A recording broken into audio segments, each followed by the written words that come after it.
সকালবেলা আপনার জগদ্দলে সিসিটিভি ফুটেজটা দেখুন।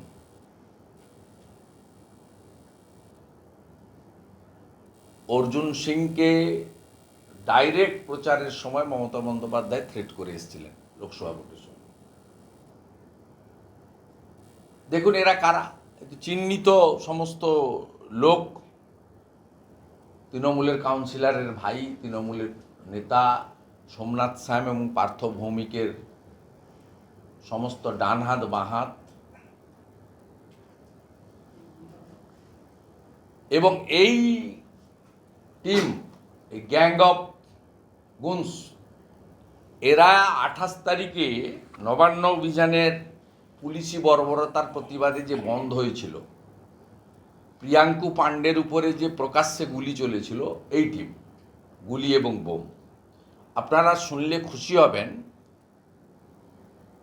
এনআইএ ওই মামলাটা সম্প্রতি নিয়েছে। এনআইএ এই মামলাটা সম্প্রতি নিয়েছে, প্রিয়াঙ্কু পাণ্ডের কেসটা। অর্জুন সিং মহোদয়ের পক্ষ থেকে এফআইআর করা হয়েছে জগদ্দল থানায়, এবং একজনকে গ্রেপ্তার করা হয়েছে যে আসল অপরাধী নয়, শুধুমাত্র আইওয়াসের জন্য। আমার সঙ্গে অর্জুন সিংজির 3-4বার কথা হয়েছে এবং আমরা সর্বস্তরে জানিয়েছি।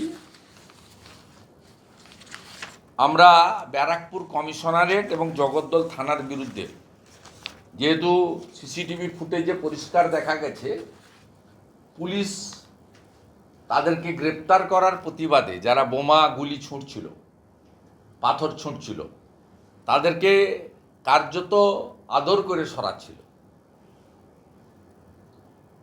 তাই পুলিশের বিরুদ্ধে অর্জুন সিং মহোদয় উচ্চ আদালতে যাবেন, এই সিদ্ধান্ত অর্জুন সিং মহোদয়ের সঙ্গে আমার কথাই হয়েছে।